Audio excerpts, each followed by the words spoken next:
Good afternoon. Assalamu alaikum wa rahmatullahi wa barakatuh. Welcome to our third edition of AQSA is Calling. My name is Faraz Patel. I'll be in your company till just before 4:15. It is Eid in the Middle East, and of course Eid Mubarak to all our Middle Eastern viewers if you are streaming in. And again, the carnage, the struggle continues for the Palestinian people, and of course even on Eid's day today, just from our brother Ahmed, who we are going to be crossing over to now, telling us that the IDF has continued its attacks even on Eid morning. So we are going to cross over to Imam Ahmed from Gaza. Ahmed, assalamu alaikum wa rahmatullahi wa barakatuh. Wa alaikum assalam wa rahmatullahi wa barakatuh. Eid Mubarak to you and your family, Imam. It's again so good to have you here. Yeah, Eid Mubarak for you, brothers, and for all the viewers, and for all the people of South Africa. No. Shukran so much, and it's an absolute pleasure again having you. Our Eid, though, does begin, of course, after Maghrib, so we are keenly awaiting that beautiful day. Ahmed, you spoke to me earlier on when we were talking just over WhatsApp about the attacks that the Israeli army had launched on Gaza. Just give the viewers an update of what had happened earlier on this morning. Yes, brother. The situation here on the ground is going worse.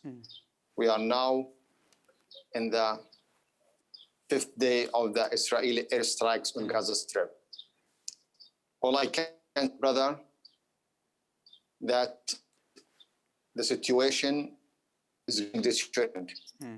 We have now at least 90 Palestinians have been killed and more than 400 have been wounded. From these 90 Palestinians who have been killed, there are 20 women have been killed and the children. So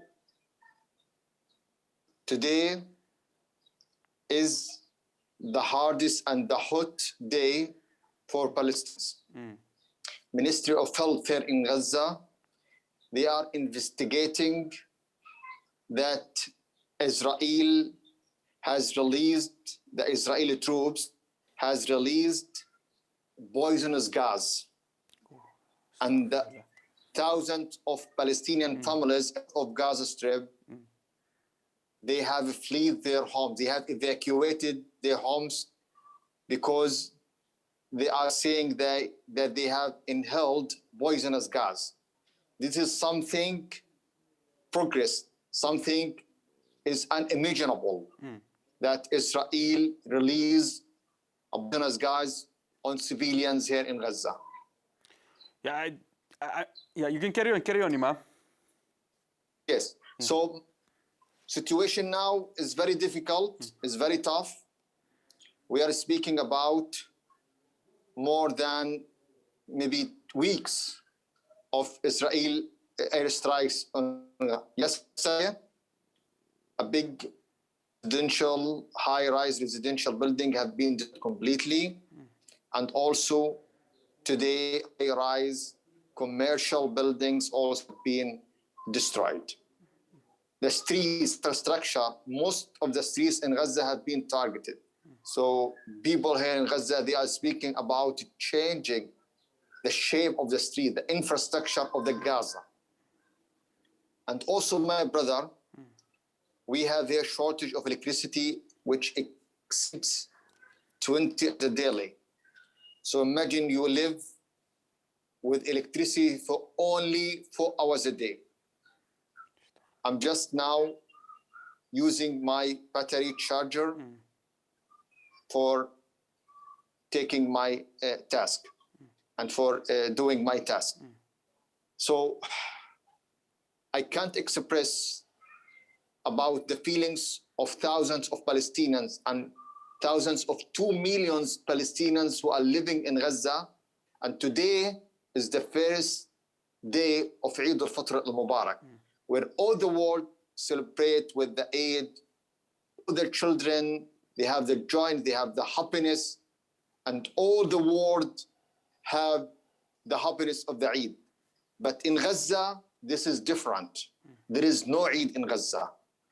Our Eid is the shelling, is the killing, you wake up in this day on the voice of the chilling, on the voice of the bombing, on the voice of the airstrikes, and on the bloods of the martyrs, on the bloods of the wounded, on the bloods of the children.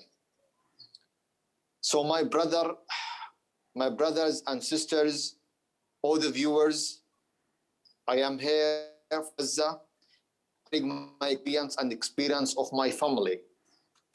Today, my mother, my parents, who are living in north of Gaza Strip, they have evacuated their homes. They have internally displaced to other area inside Gaza City for more due to the bombardment. My mother told me that its area yesterday has been attacked.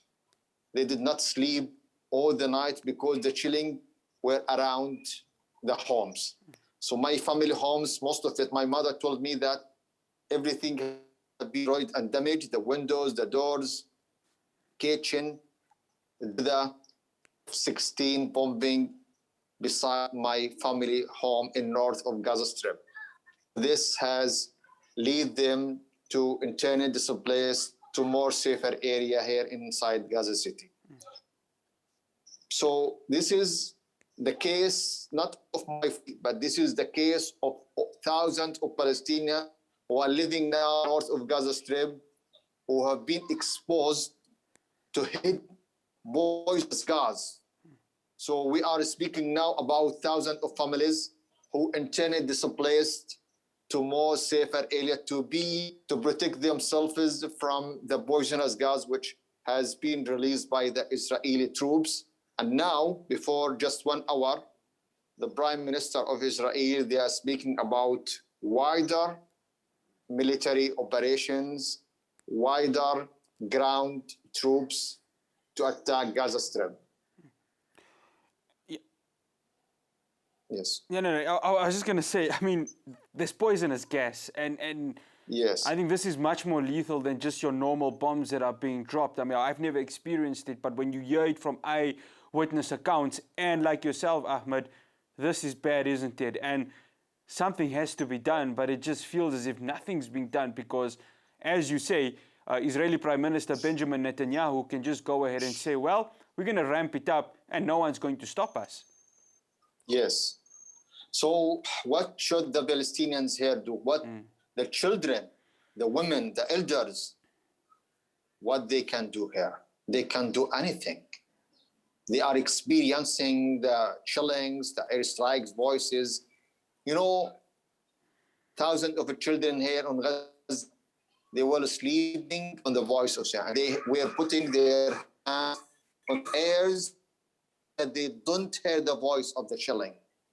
Most of all children here in Gaza, they were putting their ears so that they don't listen to the voices of chillings and the airstrikes.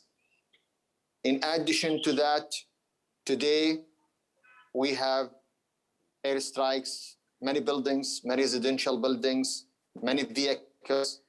Today we have tens of Palestinians have been killed. Today, in the day of the Eid al-Fitr, which is a religious day and blessing day, so that the people, they can eat, they can participate, the joy and the happiness with the children, they can play. Now, we are now in our homes, waiting. We don't know what will happen to us. So this is the story of all Palestinians here in Gaza, the story of the Gazans who are living under siege, under poverty, under the shelling, under the airstrikes. In addition to that, they are exposed now to poisonous gas. What is poisonous gas? Poisonous gas, if you don't die from this poisonous gas now, you will die after years from the cancer. This is the equation. This is the equation that they want to kill all the Palestinians in Gaza. So I'm raising my voice to all the international community and to all the people of South Africa. Your brothers and sisters in Gaza, they are exposed to this destroyed war. They are exposed to this aggression. They don't have anything to do, just waiting. This is the equation. Yeah, I just don't know what more to add to that. I think let's just go for a break. We'll continue our conversation with Ahmed, who, coming from Gaza, who's giving us a first-hand account of what is happening. Stay tuned.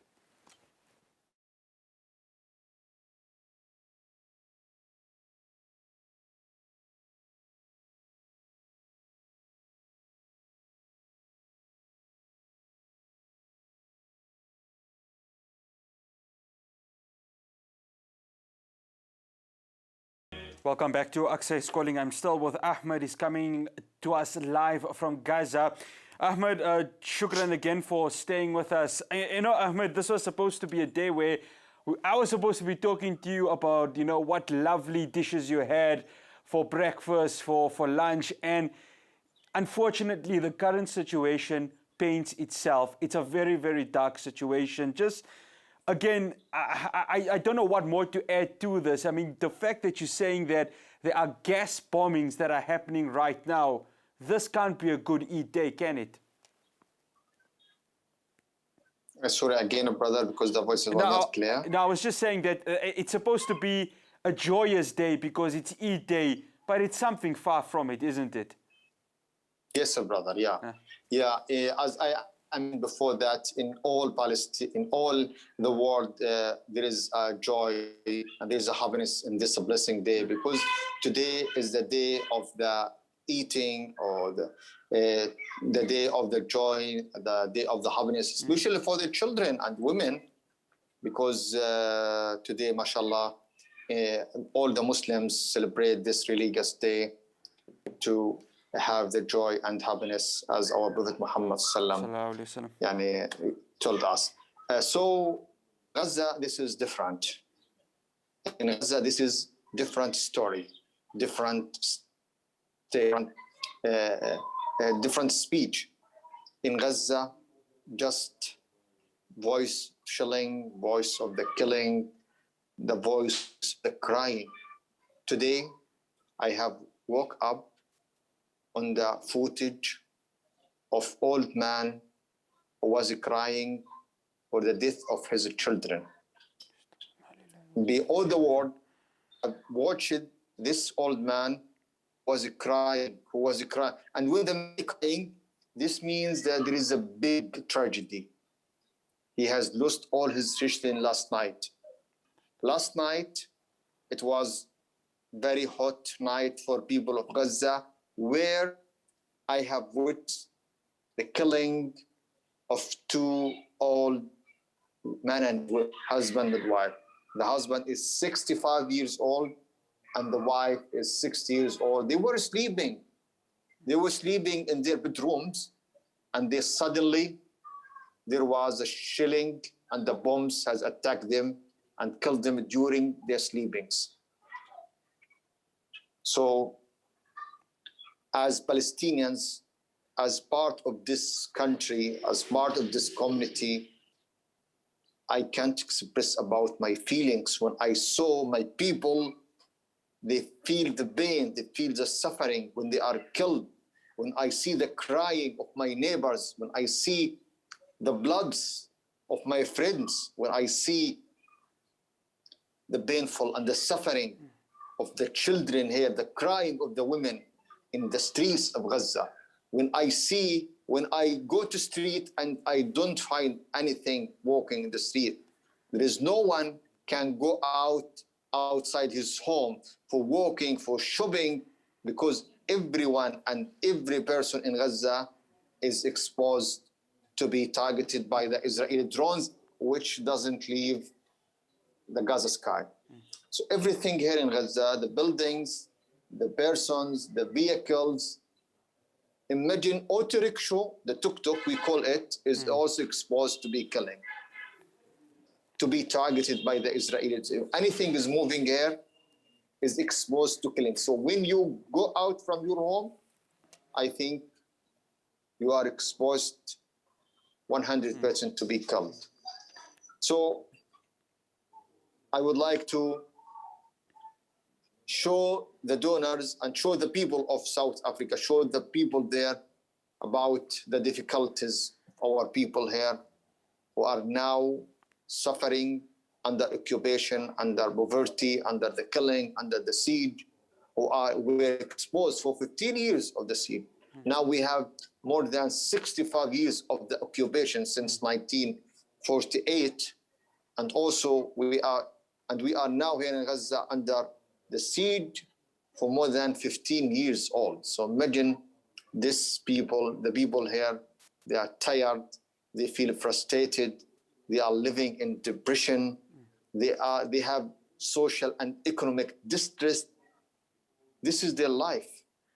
When I'm speaking about some key figures about the situation here in Gaza, the key facts of the situation in Gaza, when they are speaking about the 97% of the Gaza water is unfit for drinking. 97% of Gaza water is polluted due to the Israeli practices for water.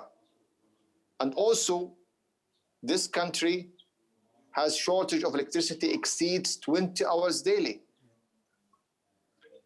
This is for energy and for water. I would like to speak about the food security. 80% of the people of Gaza, they depend on humanitarian aid. We have 2 million Palestinians living in Gaza, so 1.7 million, they are living and depend on humanitarian aid. So if you don't give the humanitarian aid, he will die from hunger.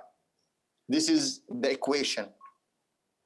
Also, when I would like to speak about the children of Gaza, we have in Gaza 700,000 children. They are under the age of 16 in Gaza. We have 2 million Palestinians living in Gaza, 750,000, they are children here. They are under the age of 16. All of them, they have been traumatized by the war, by the shelling, by the airstrikes. When I would like to speak about unemployment, 65 of the people here in Gaza, they are unemployed. 65. This is the most densely populated area in this world, Gaza. Gaza, which faced 3 wars, 2008, 2009, 2012, 2014, and now we are facing the 4th war, 2021. So my brother, if I would like to speak in all sectors, in all fields, there is a crisis. Water crisis, energy crisis, food crisis, financial crisis, health crisis, air crisis, environment crisis. Everything is polluted. The sea, Gaza sea water is polluted, is unfit for swimming because there is no electricity to treat the water sewage. So they pump the water sewage into the seawater. This has caused pollution of the seawater. I would like to speak about the borders, Rafah border. Rafah border has been opened last year in 2020 for just 25 days, all the year. They just nearly 1 month it has been opened for the movement of the personnel and the Palestinians from and outside Gaza. And there is a border of Israel, which was called Erez Crossing. It was all the year. They just open it just for some critical patients, the patients who are dying. Just maybe they let them to get treatment inside Al-Quds or inside West Bank. And then after that, he is going by ambulance dead to Gaza to be burned in this country. So what should I say? What should I explain? It is not. Before maybe 5 years, I visited Istanbul and I met a brother from Somalia. We know all the world knows about the crisis in Somalia and the hunger. But believe me, the situation in Gaza is more worse than the situation in Somalia. Because at least you have the freedom, you have the movement, you can go. This brother from Somalia can go and travel from his country to outside without any problem, without any trouble. But here in Gaza, you can't travel. You can't travel. You have passport, but you are not allowed to travel. You are not allowed to go outside or to enter Gaza. Brother So Ahmed, this is... Brother Yes. Ahmed Maf, I'm going to have to stop you there, and I wish we could have taken more, but we are going to be having you again on the show every day, inshallah. My dua for you and my concern for you is please keep safe for your family. I make dua that your parents find some form of shelter wherever it may be, inshallah, because as you Inshallah. said that they have been again taken away from their homes. So my dua is there for you, Brother Ahmed, for the remaining time that is there. I hope that you find somewhere to enjoy your Eid there. I know it's going to be difficult, but we say again, shukran to you for making time, and inshallah we'll speak to you again on Monday. Inshallah. Jazakallah khair. No. Jazakallah. Thank you. Brother. No, barakallahu feekum. There's it. I don't know what more to say. Brother Ahmed has mentioned everything that is going on. Here in South Africa, we can only use forms like this, media, to go ahead and tell the real side of the story, not the side that is being shown on some of the mainstream media, the real side of what is happening in Palestine at this moment. Stay tuned to AQSA is Calling. We'll be back after this break.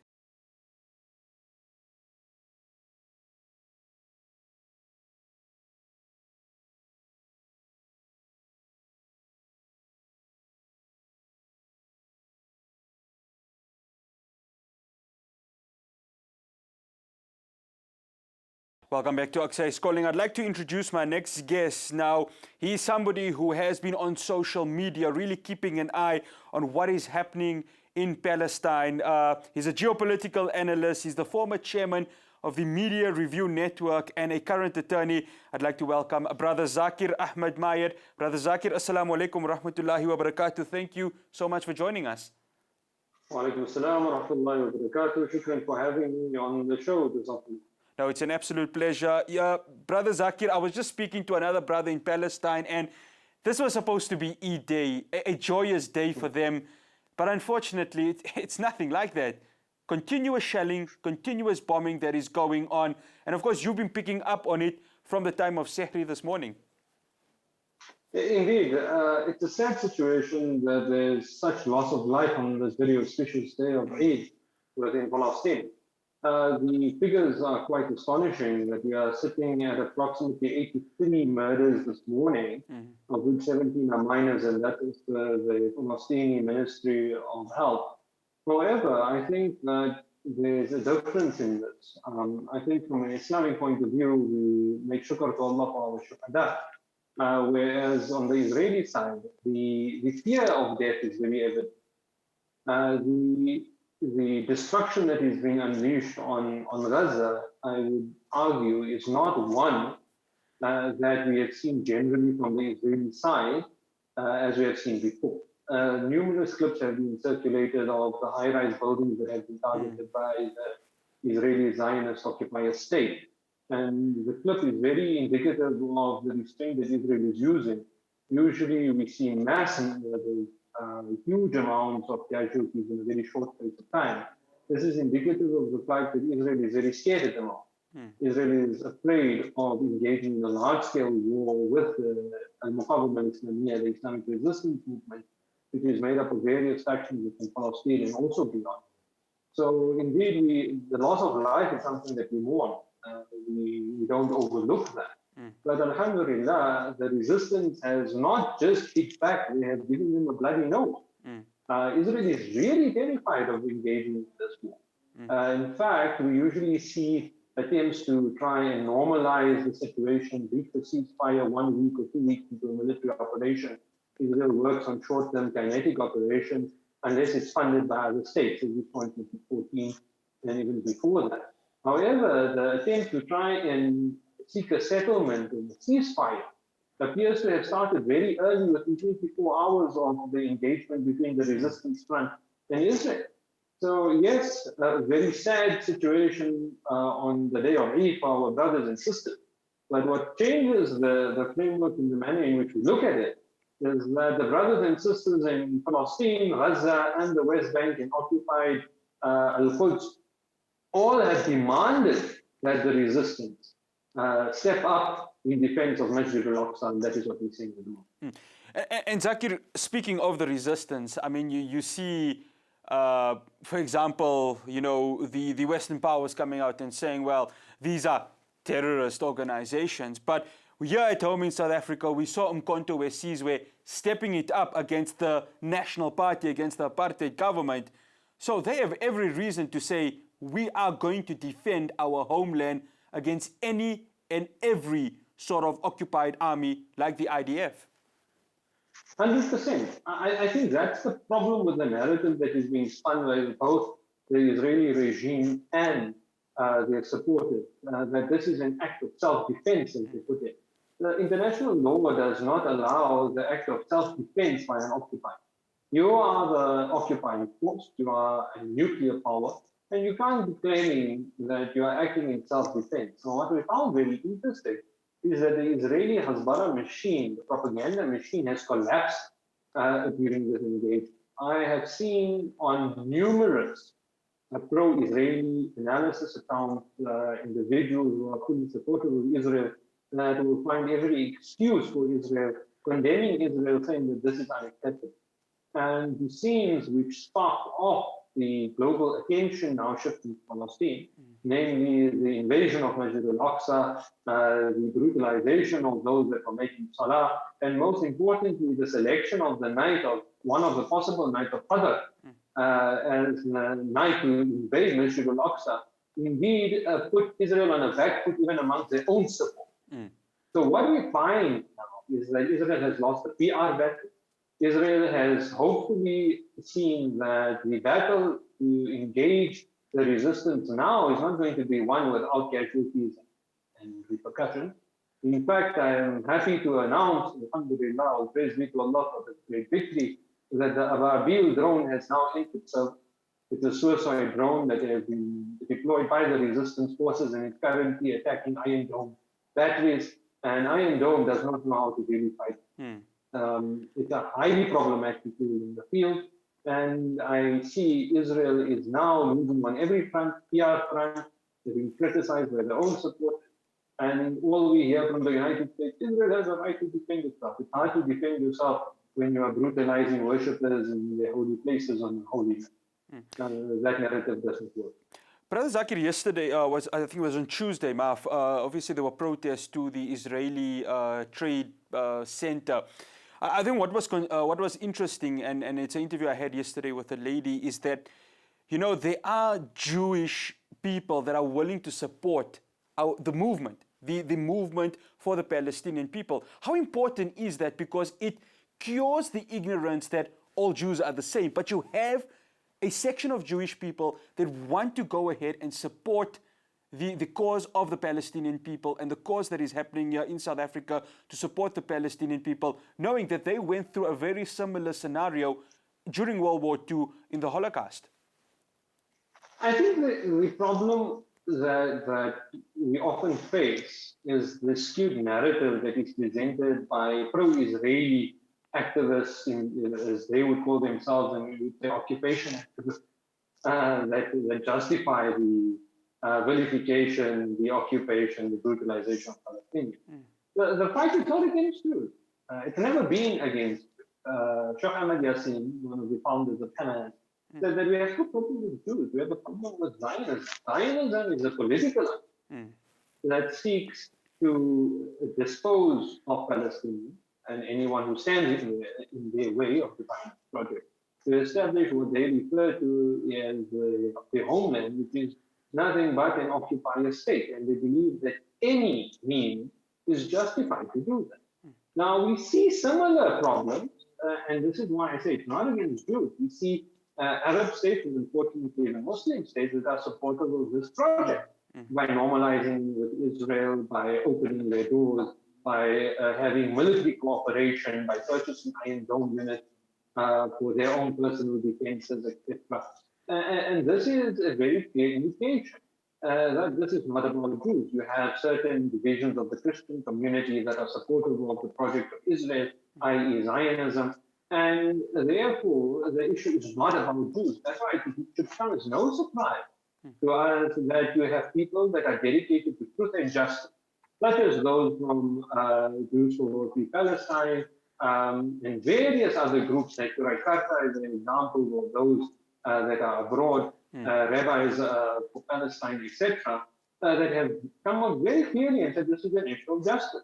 Regardless of where you find your motivation, Muslims, we say that our motivations are Islam, and the reason for that is not because those that are suffering in Palestine are predominantly Muslims. No, it is because haq, justice, is a commandment to us.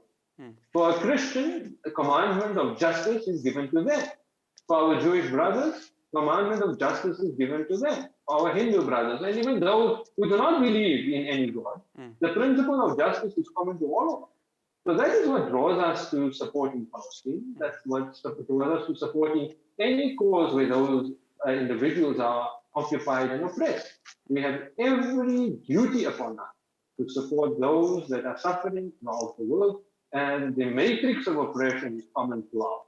It was common to apartheid, common to apartheid Israel today, and we see it in various areas of the world, and we are obliged to fight against the hegemony of occupation and oppression, and we can use whatever fuels us, but what joins us as we join with our Jewish brothers that support us in the scores against the Zionist state that brutalizes Palestinians is that we all have the same principle of justice in us. Our sources may differ, but our end goal is the same, and the justice must be yourself. Brother Zakir Ahmed Maid, I'd like to say Jazakallah to you for making your time for us. Inshallah, hopefully, we'd like to have you again on the show soon just to give us more updates on your assessment of what is happening right now in the Holy Land of Palestine. Jazakallah once more.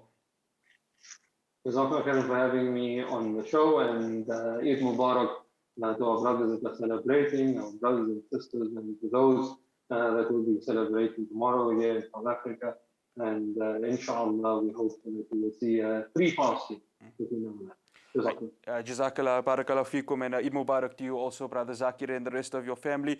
Well, that's all we have for you here on AQSA is Calling. But before we close, I just watched a video of a certain Gareth Cliff, and I was just bemused at what he had to say. Again, somebody who's trying to find some sort of relevance, and I just want to pick up in the 1.5 minutes that we have on what he had said. He said, for example, that the land had belonged to the Jews before 1948. I don't think he realizes that it was belonged to the Palestinians, and he's referring to East Jerusalem. This was land that had belonged to the Palestinians for hundreds and hundreds of years. He then goes on to say that Palestinians are pressing the button for violence. Really? Is that the best excuse you can come with? And then he say, Israel is not the bad guy. Okay, I get where you're coming from. Actually, I don't know what you're trying to say. He then says there's mainstream support for the Palestinians. Well, I tell you what, I've been seeing mainstream media, and I'm struggling to find how they're going ahead and supporting the Palestinian people. And of course, that associate that is next to you, he doesn't even have a clue of what is going on. He's just barking on what you are saying. And then this is the one that really surprises me. He says he doesn't believe that Al-Aqsa Mosque, Al-Aqsa Masjid, Masjid Al-Aqsa was attacked. I don't know what you have in front of your eyes, but it's clear to see, Gareth Cliff, that you are clearly a beneficiary of apartheid. It's clear that you have a white supremacist sort of way to you. And you even mentioned in your video that you're a supporter of Zionists. Now I can understand why you try to not see the other side. Well, that's all I have for you here on AQSA is Calling. I'd like to wish all our viewers Eid Mubarak. Do have a blessed Eid. Keep us all in your du'as, but most importantly, keep our brothers, our sisters, the children, our mothers and fathers in your du'as in Palestine, because they need it more than anyone else. Assalamu alaikum wa rahmatullahi wa barakatuh.